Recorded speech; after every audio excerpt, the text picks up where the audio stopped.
안녕하십니까. 김프로입니다. 오늘은 현장의 꽃, 기능장 취득하기라는 컨텐츠를 잡았는데요.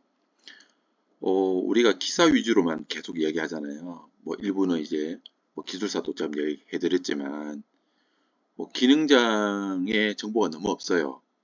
그래서 기능장 취득하는 분의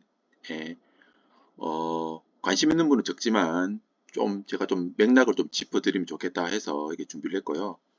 간단하게 준비했습니다. 한번 살펴보도록 하겠습니다. 자, 우리가 심심찮게 신문기사에 기능장 배출 뉴스 기사가 나옵니다. 한 두 가지만 제가 발췌를 했고요.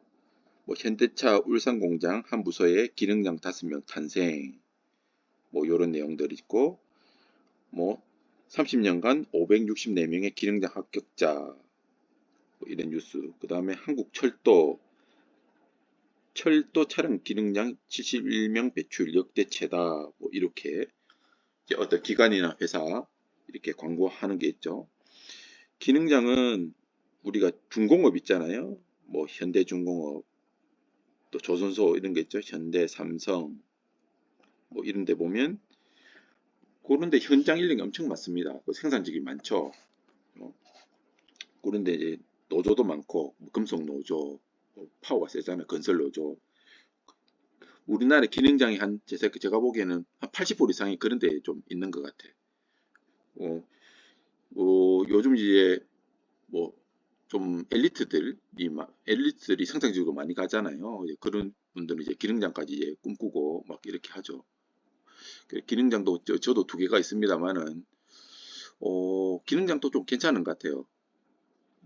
관리직이 아니라 생산직에 우리가 예전에는 직장 반장이라 불렀잖아요. 직장 반장.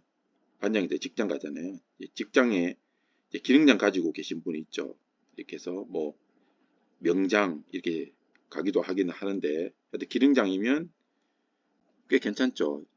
괜찮다고요. 어떤 라이센스적으로는 괜찮다. 기능장을 가지고 명함에 이제 엮기도 하고 하여튼 현장에서는 알아주는 거죠. 자, 기능장 응시 자격입니다. 응시 자격은 원래 체계가 어떻게 됐었냐면 이는 기술계라 불렸고요. 요쪽은 기능 계라 불렸어요. 옛날에 완전히 분류가 됐었습니다. 예전에는 이건 크래프트 쪽이었고 이건 테크니션 쪽이었고요. 이건 엔지니어 쪽이었죠. 근데 이런 갭이 사실 지금 점선이죠. 전혀 없는 건 아닙니다. 점선인데 이제 산업 인력을 관리할 때는 이렇게 된 거죠. 원래 공대생이 4년제 적어도 이제 전문대생 졸업하는 사람은 기사가 되고 그 중에 기술사로 양성하는 요게 1%에서 5% 그냥 임의로 잡은 겁니다. 이쪽은 이제 공고에서 이제 기능사가 숙련돼서 숙련기술자가 이제 산업기사, 옛날에는 얘가 기능사 2급, 기능사 1급이었죠. 요 중에서 직장 반장급 탄생되는 거죠. 요것도 5에서 10% 이런 취지였으나 지금은 기능장으로는 별로 안 갑니다. 그렇죠? 기능사, 산업기사, 기사 요렇게 되죠. 어떻게 보면 사실은 가장 많은 시장이 된 거죠. 가장 홀대받고 있는 게 기능장입니다. 기능장이 홀대받고 있어. 그래서 응시자가 많이 줄어들고 막 이러는데 좀 그런 사항이 있습니다. 자, 기능장의 취득시 혜택은 뭐냐? 이렇게 많지만은 솔직히 별로 쓸모가 없어요. 기사보다도 오히려 약한 경우가 많아요. 그러나 회사마다 특히 공공기관 같은 경우에는 기사보다 더 위에 쳐주기도 하죠. 이런 거면 직업훈련개발교사 2급, 폴리텍 교수 임용 자격 취득 이는 있다고 해서 임용되는 거 아닙니다. 저도 여기에 3차까지 간 사람입니다. 기술사 가지고도. 그리고 기술지도사 1차 면제 해준 들 뭐합니까? 기술지도사 자체가 그렇게 지금 썩 잘 팔리지도 않는데 학점은행제에 30점 이런 거는 좀 괜찮죠. 이런 거는 여하튼 기사와 기술사의 중간 정도는 치주는 경우가 많아요. 많아. 그 대신 시험은 기사보다도 조금 쉽다. 오히려 산업기사와 비슷한 수준. 지금 이렇게 되고 있어요. 이렇게 좀 솔직하게 말하면. 자, 오늘 말씀드리고 싶은 이 내용입니다. 기능장은 1년에 2번 있습니다. 1년에 2번. 자, 올해 73회, 74회 이렇게 2번 있습니다. 뭐 2월, 7월이니까 별일 없으면 내년에도 똑같이 이렇게 가니까 미리 준비하시면 되겠죠. 지금 7월 말 8월 때 가니까 올해도 넉 달밖에 안 남았잖아요. 금방 도래합니다. 내년 계획 잘 세우시기 바랍니다. 오늘은 이제 기능장 이쪽을 해드리고 바로 이어서 며칠 내에 제가 내년도 기사 플랜도 해서 촬영해서 올리도록 하겠습니다. 기대해 주세요. 자, 1차 필기시험은 너무너무 쉬워요. 60문제 정도 나오는데 60문제인데 60%만 맞으면 되잖아요. 66, 36, 36개 맞으면 되지. 1차는 너무 쉽다. 산업기사보다 훨씬 더 쉽다. 문제는 2차다. 그리고 1차는 이제 쉬운데 또 분량도 약합니다. 약하고 2차는 작업형이 있는 경우가 많다. 작업형이 이제 복합형은 필답도 있고요. 실제 몸으로 이제 파이프 자르고 어쩌고 하는 그렇게 실제 작업형이 있습니다. 여하튼 이제 뭐 50대 50 하기도 하고 100대 0 하기도 합니다. 하여튼 그런 거는 계속 변해요. 그런 특성별로 아시면 되고 작업형이 있는 것은 학원에 가야 된다. 95% 이상 학원 가야 된다. 그렇게 보시면 됩니다. 자기가 이제 배관 피팅을 잘한다고 해서 그냥 딜릭딜릭합니다. 쪽 떨어지지. 현장에서 그 원하는 치수, 그 노하우가 다 있어요. 학원에는. 그죠? 예를 들어 뭐 용접 찢는 것도 어느 강도에서 어떻게 찢으며 테프론 탭트 감는 것도 뭐 오른쪽으로 30번 감고 이런 게 다 있어요. 그 노하우를 잘 지켜야 돼요. 네? 자기가 뭐 용접 잘한다고 해서 그냥 가면 다 떨어지는 경우 너무 봤으니까 자, 학원에 다니셔야 된다. 그런 말씀드리고 종목별 보겠습니다. 종목이 이거밖에 없어요. 자, 이거밖에 없어요. 뭐 가스 같은 경우에 73, 74에 또 어떤 거는 뭐 건축 목재 시공 73에 이렇게 있죠. 이렇게 있는데 제가 가지고 있는 거는 이제 가스 가지고 있고 또 어디 있냐 위험물 가지고 있습니다.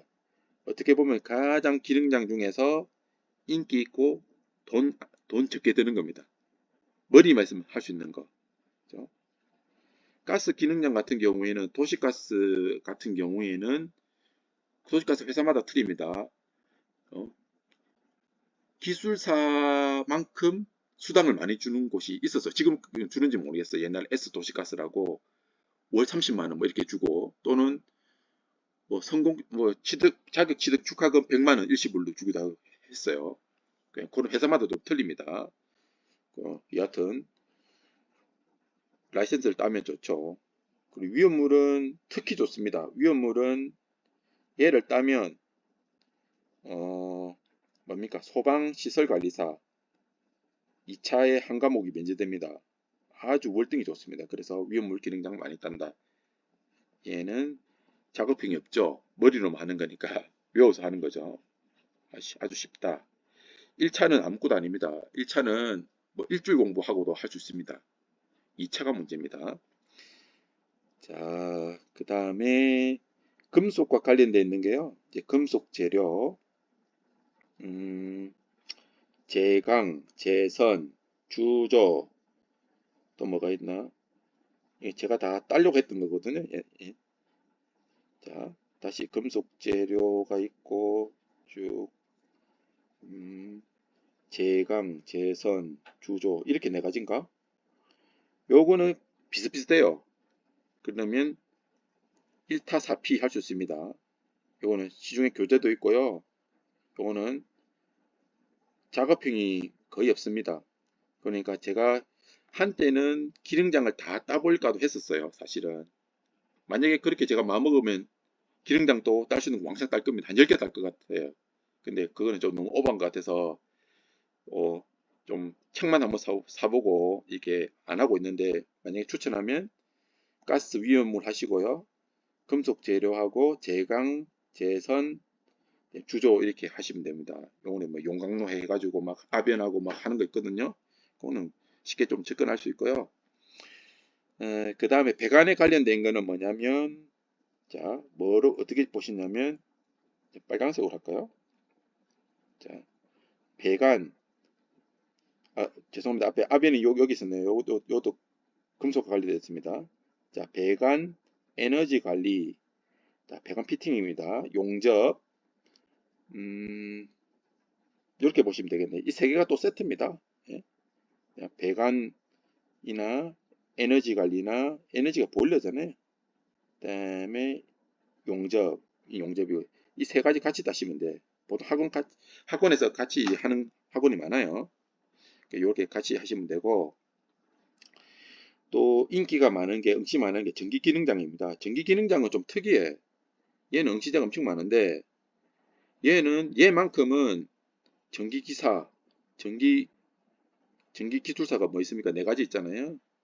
건축 전기 설비가 있고, 발송 배전이 있고, 전기 안전이 있고, 전기 응용이 있습니다. 근데 그 사이에 얘 못 따는 사람이 전기 기능장 땁니다. 얘는 작업 시간이 전기 막 배선하고 하는 거 있잖아요. PLC도 하고 8시간인가? 제 기억으로 10시간인가? 하는 거죠.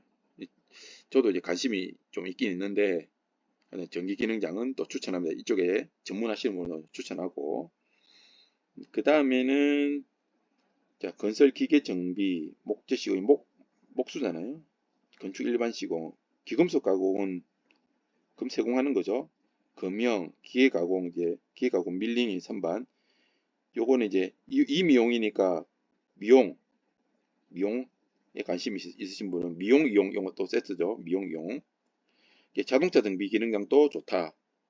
인기 좋죠. 나름 자동차 정비 기능장. 요즘은 이제 내연기관 말고도 뭐 하이브리드 차도 있고 전기차도 있고 수소 연료지 차도 있어서 그쪽 이제 어떤 미카니까 쪽보다는 제어 쪽, 통신 쪽, 제어 쪽이 이제 좀 많이 강화되고 있는데 그런 겁니다. 전자기기도 있고 과자 만드는 제과, 조리 이런 것 좀 세프죠. 철도가 좀 강하죠. 철도 차량 정비. 아까 신문기사에서 봤잖아요. 이 금속 가공 쪽에 관련된 판금, 표면 처리도 이제 금속 쪽이죠. 한복은 옷 만드는 거고. 기능장은 딱 있을 것만 있어요. 몇 개 없다. 그러니까 뭐 우리 같이 뭐 퍼실리티나 유틸리티 시설 유지 관리하는 사람, 뭐 전기나 기계나 화공이나 이렇게 하신 분은 이제 접근하기 좋은 거는 제가 다시 말씀드릴게요. 가스, 위험물, 그 다음에 배관, 용접, 에너지 관리 이 5개 먼저고, 그 다음에 좀 관심 있으면 이제 금속 재료, 제강, 제선, 주조, 아까 아비아니스나 이게 4개. 그럼 벌써 한 10개 돼요. 제가 이제 10개 목표했다는 게 대충 그렇습니다. 그렇게 하면 10개가 되면 된다는 거죠. 좀 더 관심 있으면 전기 기능장, 자동차 정비람 11개, 12개 이렇게 됩니다. 그렇게 따시는 거예요. 전기 기능장 그렇게 플랜을 세우면 됩니다. 이렇게 뭐 우리가 이제 기계 전공하는 사람은 이제 기름밥 먹는다. 또 뭐 전기 전공하는 사람은 벤치다. 뭐 빨랫줄이다. 뭐 이렇게 하잖아요. 또 보일러 때우는 사람 옛날 뭐 화부랬죠. 화부. 저도 보일러 많이 운전했지만 얘는 벙커시 때부터 저는 했었습니다. 벙커시 때 가지고 옛날에 했고요. 자, 우스운 이야기죠. 지금 그렇게 하라면 못하죠. 벙커시에 옛날에 히팅해가지고 기름 온도가 낮으면 벙커시는 굳어버려요. 그래서 벙커시에 스팀을 이어서 이제 점도를 약하게 한 다음에 이제 썼죠. 이제 그렇게 했는데 뭐 오늘은 이제 전기 기능장에 간단하게 이제 풀어봤고요. 뭐 여기에 대해서 뭐 궁금한 거 있으면 댓글 달아주시면 될 것 같고요. 하여튼 다음 시간에는 이제 내년도 기사 플랜에 대해서 좀 설명해 드리도록 하겠습니다. 자, 감사합니다.